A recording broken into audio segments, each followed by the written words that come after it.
About 15 billion years ago, there were no stars in the sky. There wasn't even a sky. All that existed was the primordial fireball. Primordial fireball. Primordial Then, fireball. Something happened. In a flash, everything suddenly expanded. This was how it all began. The first moment of existence. What we now call the Big Bang. Big Bang. Big Bang. Big Bang. Big Bang. At the beginning of the 20th century, scientists believed that the universe had always existed. That matter energy was infinite. It had always been around. The model is called the steady state model, because the model of the universe that it's been around forever basically doesn't change. The universe is steady state. But what happened in the last 100 years is that model has been blown away because of the evidence. Observations now suggest, as you all know, that the universe began some 12 to 15 billion years ago. The first evidence that the universe had a beginning is the expanding universe. Researchers wanted to believe in a universe that always was and always will be, eternal. But galaxies flying away from each other meant that once, long ago, they were clumped together. It meant something started them moving. The universe had a beginning. Today, it's called the Big Bang Theory. This was first discovered in 1929 by Edwin Hubble, and it's the first evidence that the universe had a beginning. The second evidence the universe had a beginning is the cosmic background radiation. The discovery of the cosmic background radiation was a fatal blow to those who wanted to believe in an eternal universe. The Big Bang proponents had won. Now, the final evidence for the origin of the universe is the relative abundance of light elements. It's very clear now that the universe had an origin, and scientists have become to accept this. In fact, the equations of general relativity that Einstein developed had an origin of the universe. When Einstein developed his equations of general relativity, they showed that there should be an expansion of the universe and an origin, and Einstein didn't like that. He added something called a cosmological constant, which he later realized was not there. When we saw that the universe was expanding, that there really was an origin, he threw out the cosmological constant. He said that that was the biggest mistake of his scientific career, was introducing that, was introducing that, was introducing that, was introducing that.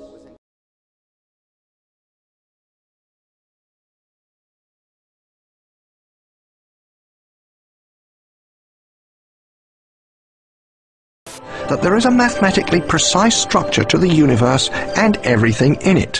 One everyday example of this precision can be found in the plants. Many plants, including elm trees, grow their leaves, twigs and branches placed exactly halfway around the stem from each other. Next in the series are plants like the beech tree, with leaves placed 1/3 of the way round the stem from the previous leaves. Third in the series are the plants like the oak, with leaves placed at every 2/5 of a turn.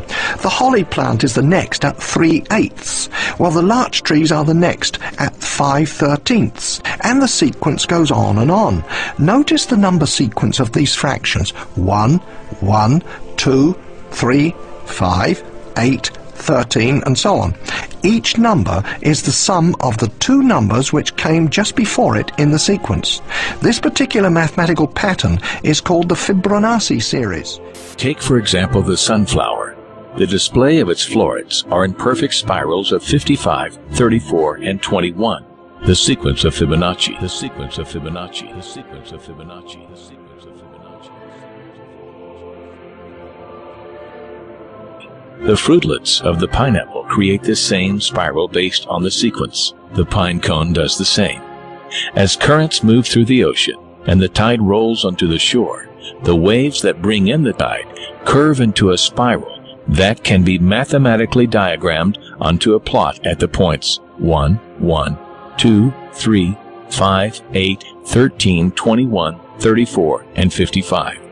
Buds on trees, sand dollars, starfish, petals on flowers are formed with this exact same blueprint.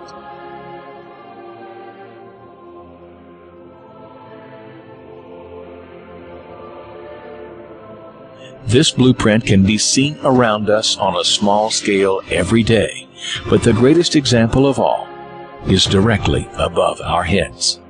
At an average of 100,000 light years across, even the spiral of the galaxies above us are formed with the exact design. This sequence, or blueprint, appears to be the trademark of a designer, a proof of a creator.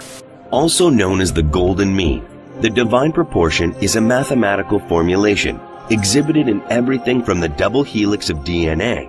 The DNA molecule, the code for life, is made up of two intertwining spirals. We find the 0.618 ratio between the helix's width and cycle length. To the form of the human body itself. Do something like measure the distance from the floor to your navel, and then from your navel to your head. If you're well proportioned, the ratio should be 1 to 1.618, and that ratio is seen all over the beautiful body. People started noticing it. Artists noticed it. The width of the mouth in a beautiful face, for example. Yeah. Not in any face, but it had to be beautiful. If a face was beautiful, the width of the mouth was exactly 1.618 times the width of the nose. If the face wasn't beautiful, that wasn't the case. Dentists, in their dental work, noticed that the upper front tooth was 1.618 times as wide as the next tooth over, the lateral incisor. Oh. So the central incisor was 1.618 times the width of the lateral incisor, the next tooth over. Wonderful. Give me some more examples. Your fingers, your fingers are each called phalanges, and each bone of the finger is called a phalanx. And the phalanx that's the closest to your knuckle here is 1.618 times the phalanx that's in the middle, and that's 1.618 times the length of the phalanx at the end, which is your fingernail. So that was kind of amazing. This number would come up over and over again. Then we find the Fibonacci ratio in heart muscles, in bronchial tube branching, even in the electrical potential of neurons, and as Roger Penrose pointed out, even in the arrangement of the brain's microtubules. As we scan our universe from the tiny flower to the awe-inspiring galaxy, we see the fingerprint of God. You see how, everything's falling in the same direction. So when everything, all these conclusions point to the same direction, that it's covered up and hidden.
Darwin's fears proved to be true soon after his death. The laws of inheritance, discovered by an Austrian botanist, Gregor Mendel, caused Lamarck's and Darwin's assertions to collapse. The science of genetics that developed at the beginning of the 20th century proved that it was not acquired physical traits, but only genes that were transmitted to subsequent generations. This discovery made it clear that a scenario suggesting that acquired traits accumulated from generation to generation and generated different living species was implausible. In other words, there were no inheritable variations for Darwin's proposed mechanism of natural selection to choose from. Subsequently, the theory of evolution as advanced by Darwin has been collapsed early in the 20th century. All the other efforts by evolutionists in the 20th century could do nothing but only confirm that natural selection had no evolutionary power. A famous evolutionist, the English paleontologist Colin Patterson, admitted this when he said, "No one has ever produced a species by mechanisms of natural selection. No one has ever got near it, and most of the current argument in neo-Darwinism is about this question." Our local hero in Seattle, Bill Gates, says the DNA is like a software program, only much more complex than any we've ever created. And that's a very suggestive remark, because we know that programs always come from programmers. And in fact, we know generally that information, whether it's in a computer program or a hieroglyphic inscription or in a headline in a newspaper or a block of text in a book, information always comes from an intelligent source. So when we find information in the DNA molecule, the most logical thing to conclude is that it too had an intelligent source. Due to this primitive level of science at the time, the imaginary scenarios of the theory of evolution were not looked upon as odd at all. Darwin's theses had a great impact on the scientific circles of his day. However, Darwin was still distressed. In the chapter Difficulties on Theory, he wrote, "If it could be demonstrated that any complex organ existed which could not possibly have been formed by numerous successive slight modifications, my theory would absolutely break down."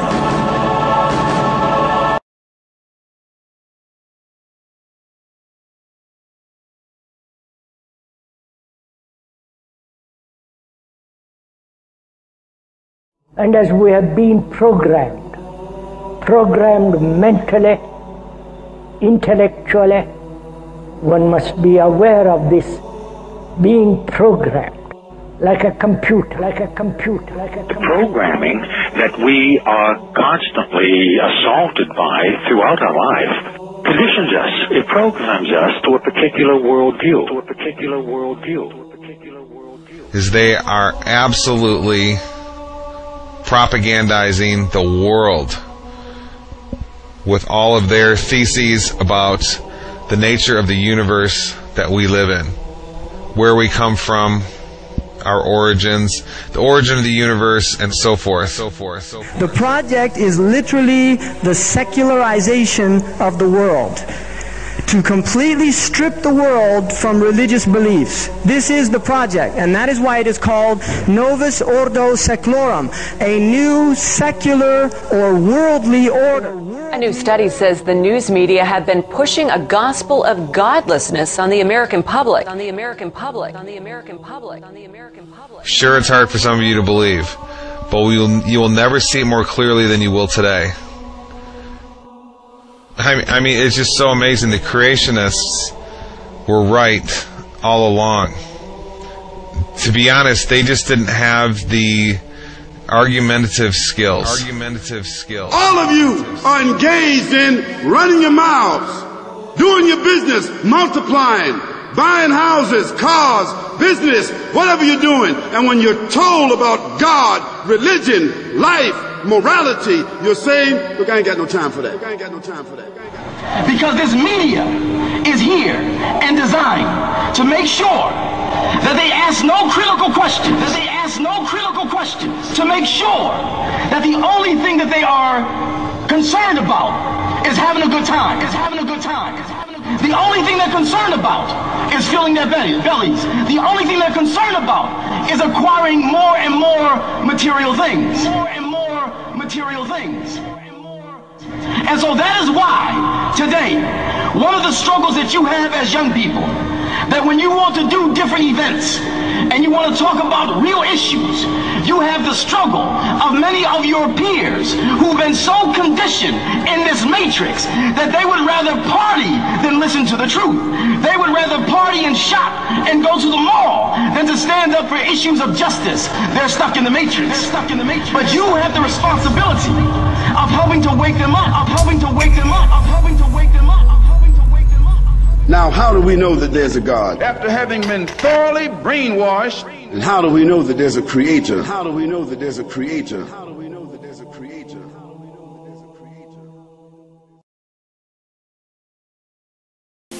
Professor Dawkins, can you give an example of a genetic mutation or an evolutionary process which can be seen to increase the information in the genome?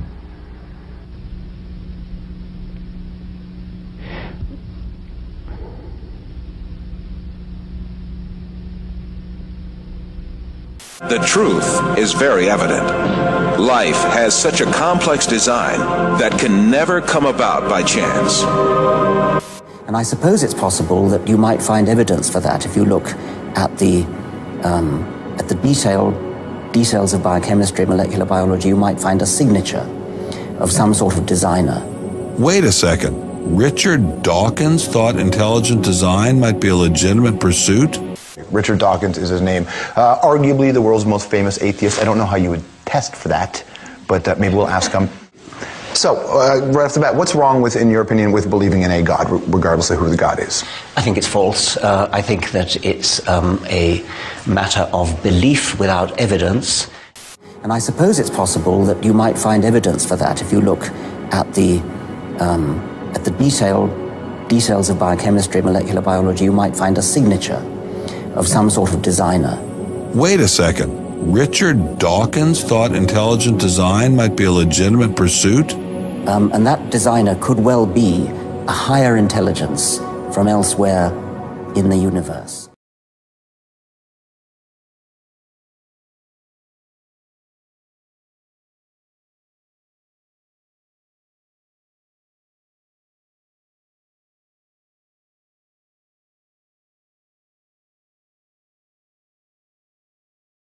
Simple law of arithmetic, 1 + 1 = 2, never brought anything into being. I wish it did. It never has put any money into my bank account. If I put £1,000 into the bank today and later another £1,000, the laws of arithmetic will rationally explain how it is that I now have £2,000 in the bank. But if I never put any money into the bank myself and simply leave it to the laws of arithmetic to bring money into being, I shall be permanently bankrupt. C.S. Lewis, with usual brilliance, grasped this years ago. The laws of nature produce no events. They state the pattern to which every event, if only it can be induced to happen, must conform. Just as the rules of arithmetic state the pattern to which all transactions with money must conform, if only you can get a hold of any money. Thus, in one sense, the laws of nature cover the whole field of space and time. In another, what they leave out is precisely the whole real universe. The incessant torrent of actual events, which makes up true history, that must come from somewhere else. To think the laws can produce it is like thinking that you can create real money by simply doing sums. For every law says in the last resort, if you have A, then you will get B. But first catch your A. The laws will not do it for you. Now, scientists love developing theories involving mathematical laws to describe natural phenomena, which enable them to make predictions, and they've done it with spectacular success. But most are aware, I think, that on their own the theories and laws that they find cannot create anything, let alone a universe. Yet Hawking seems to think they did. Professor Stephen Hawking says that modern science has established there was no need for God in the creation of the universe. In a new book, Hawking suggests that a theoretical framework known as M-theory can explain how the Big Bang was an inevitable consequence of the laws of physics. According to him, it is the laws of physics, not the will of God, that provide the real explanation as to how the universe came into being. The Big Bang, he argues, was the inevitable consequence of these laws. I quote, "Because there is a law such as gravity, the universe can and will create itself from nothing." Now, a supernatural being, or God, is an agent who does something. Dismissing such an agent, Hawking ascribes creative power to physical law. But physical law is not an agent. Hawking, it seems to me, is making a classical category mistake by confusing two entirely different kinds of entity: physical law and personal agency. Our physical laws are a description, usually mathematical, of what normally happens under certain given conditions. This is surely obvious from the very first example that Hawking gives in his book. The sun rises in the east. But this law does not create the sun, nor the planet Earth with east and west. It is descriptive and predictive, but not creative.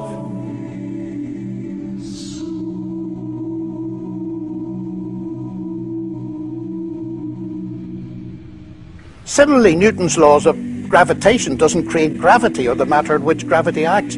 In fact, it doesn't even explain gravity, as Newton himself realized. But it's even worse. The laws of physics cannot even cause anything to happen. Newton's celebrated laws of motion never caused a pool ball to race across the table. That can only be done by people using a pool cue and the action of their muscles. Suppose, to make matters clearer, we replace the universe by a jet engine, and we are asked to explain it. Shall we account for it by mentioning the personal agency of its inventor, Sir Frank Whittle? Or shall we, following Hawking, dismiss personal agency and explain the jet engine by saying it arose naturally from physical law? Now, this would be absurd. It is obvious we need both levels of explanation in order to give a complete description. It is also obvious that the scientific explanation neither conflicts nor competes with the agent explanation. They complement one another. It is the same with explanations of the universe. God does not conflict or compete with the laws of physics as an explanation. God is actually the ground of all explanation, in the sense that he is the ultimate cause in the first place of there being a world for the laws of physics to describe. Now, there's more to this, because the laws of physics can explain how the jet engine works, but not how it came to exist in the first place. Jet engine needed the intelligence and creative engineering work of Whittle. Indeed, come to think of it, the laws of physics plus Frank Whittle could not actually produce a jet engine on their own. There also needed to be some material subject to those laws that could be worked on by Whittle. Matter, ladies and gentlemen, may be humble stuff, but it is not produced by laws. I submit to you that the world of strict naturalism, in which clever mathematical laws all by themselves bring the universe and life into existence, is pure science fiction. Pure science fiction. Pure science fiction. Now, Hawking here echoes Peter Atkins, a colleague at Oxford, a well-known atheist, who believes that space-time generates its own dust in the process of its own self-assembly. Atkins dubs this the cosmic bootstrap principle, referring to the self-contradictory idea of a person lifting himself by pulling on his own bootlaces. Philosopher of religion Keith Ward is surely right to say that Atkins' view of the universe is as blatantly self-contradictory as the name he gives to it, pointing out that it is logically impossible for a cause to bring about some effect without already being in existence. Ward concludes, between the hypothesis of God and the hypothesis of a cosmic bootstrap, there's no competition, there's no competition, there's no competition, there's no competition. We were always right to think that persons or universes who seek to pull themselves up by their own bootstraps are forever doomed to failure. What perhaps all this goes to show is that nonsense remains nonsense even when talked by world-famous scientists. So the only alternative is an embodied mind, what theists call God. An embodied mind, immaterial, outside time and space.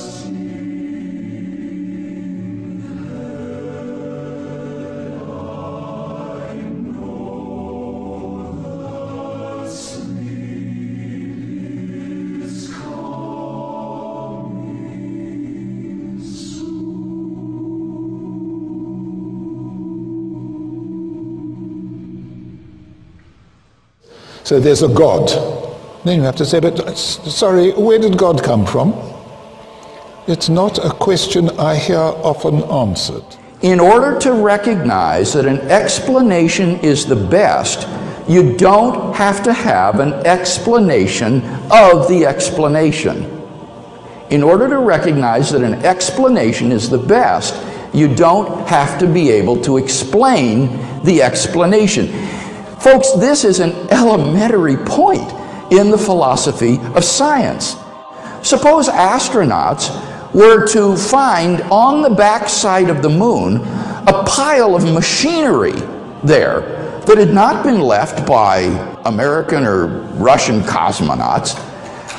What would be the best explanation for that machinery? Well, clearly it would be some sort of extraterrestrial intelligence that had left the machinery there. And you don't have to have an explanation of who these extraterrestrials were or came from or how they got there or anything of that sort in order to recognize that the best explanation of this machinery is intelligent design. In order to recognize an explanation as the best, you don't have to have an explanation of the explanation.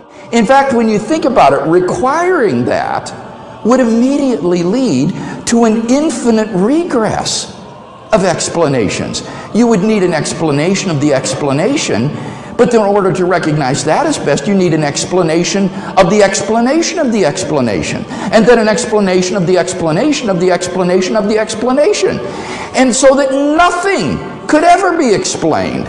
One of the outdated philosophical cliches, in my opinion, is that, well, who created God?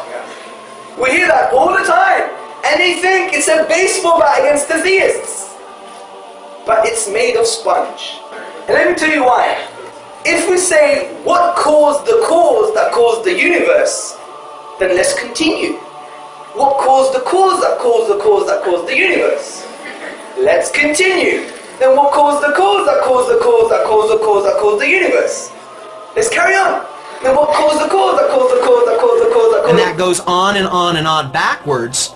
But at one point, I have to have an uncaused cause, or there would be nothing in existence today. Think of a string of dominoes. You have a domino that knocks over a domino that knocks over a domino. I have to have a first domino, or that string of falling could never start. So in essence, to claim who created God or what caused the cause of the universe is the equivalent of saying that we don't have a universe. That we don't have a universe. That we don't have a universe. Remember the premises of the argument I gave. Everything that begins to exist has a cause. Something cannot come into being out of nothing. But if something is eternal and timeless, then it doesn't fall under that first premise. It doesn't need a cause. And the concept of God is the concept of an eternal, self-existent, necessary being, and therefore the answer is simply that God is uncaused. He is self-existent. Dear Dr. Craig, one of the objections which has been raised is the first law of thermodynamics, the rule that matter and energy can only be rearranged, or in other words, that matter is neither being created nor destroyed. Yeah. What's funny about this objection is that this is not an objection to the existence of God. This would be an objection to the Big Bang theory of the origin of the universe. It would show that the Big Bang theory of the origin of the universe is false, because according to that theory, all matter and energy, even space and time themselves, came into being at the moment of the Big Bang, and are therefore not eternal. They haven't always been there in the past.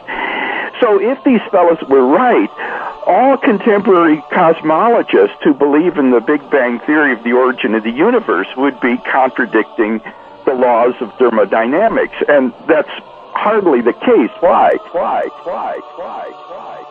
Well, because the laws of thermodynamics, in particular the law of the conservation of matter and energy, only applies once the universe comes into being. It applies at every moment, at every time, and every point in the universe. But it doesn't apply to the origin of the universe itself. And that's why cosmologists don't consider that the law of conservation of energy and mass is violated by the Big Bang theory of the origin of the universe.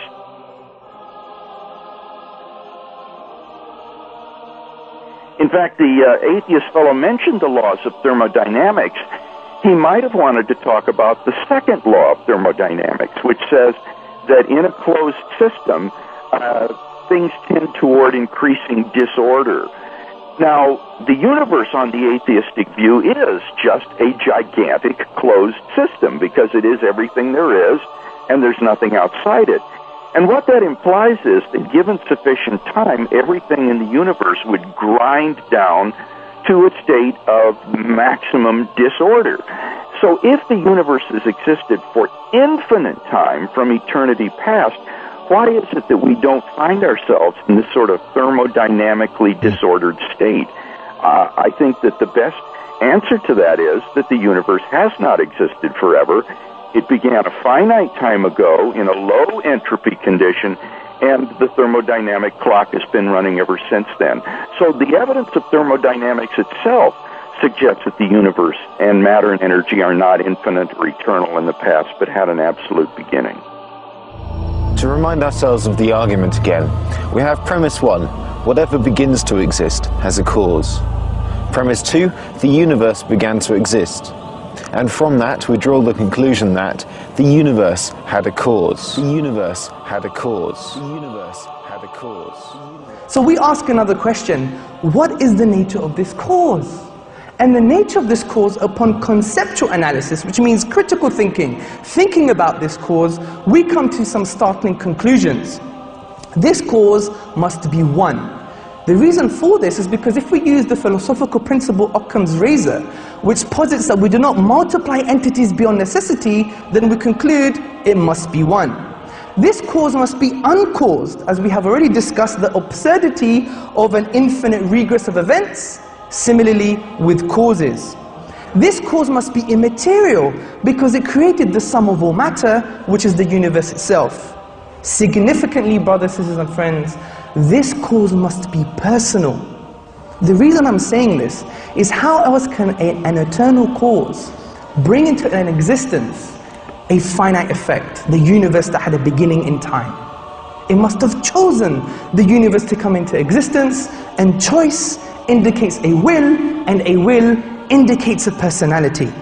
So, we have concluded the traditional view on God, that a transcendental, immaterial, uncaused, eternal being exists. Being exists. Being exists.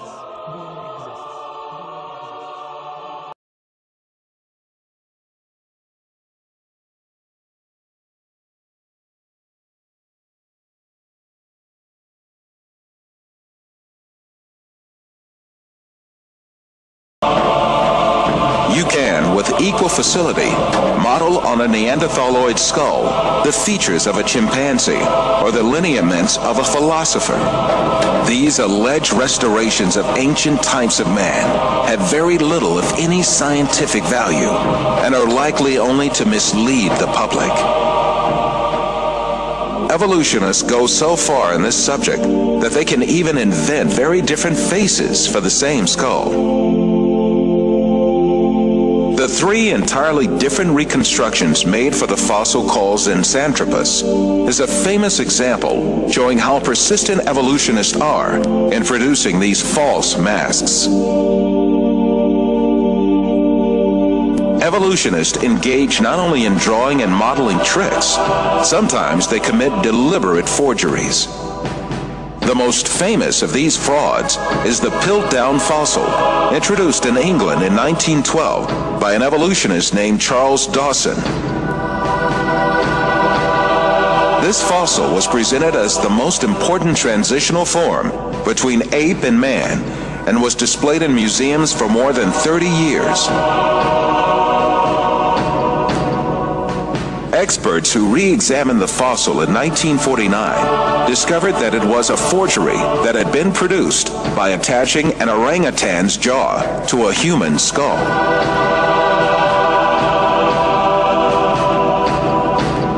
Another intermediate transitional form fabricated by evolutionists was the Nebraska man. This was cooked up in 1922 on the basis of a single fossil tooth. The evolutionists did not neglect to give it an ostentatious Latin name. Asparapithecus haroldcooki, or to make imaginary drawings related to it.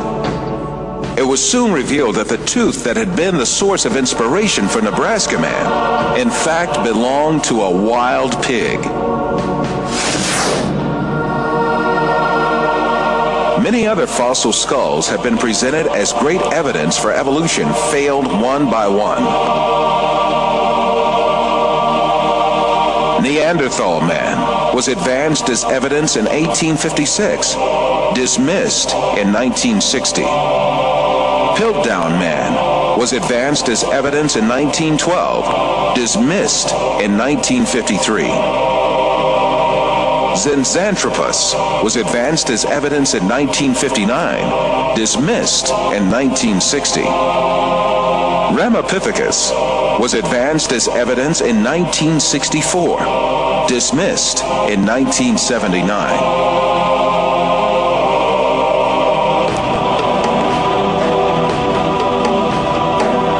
Despite all these facts, these skulls are still presented to the public through the media and in some evolutionist textbooks as if they were scientific facts.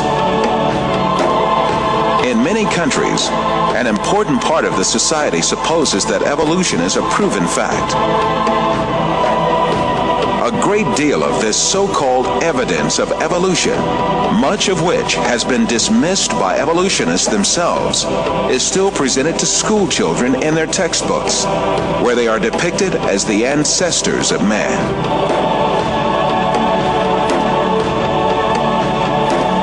In fact, the truth that the evolutionists try so hard to deny and conceal is there for all to see. Species appeared all of a sudden and perfectly on the earth. That is, they were created. The divine creator, ruling over the whole of nature, created all kinds with their unique and perfect traits. He is the Lord of the heavens, the earth, and all that is between them.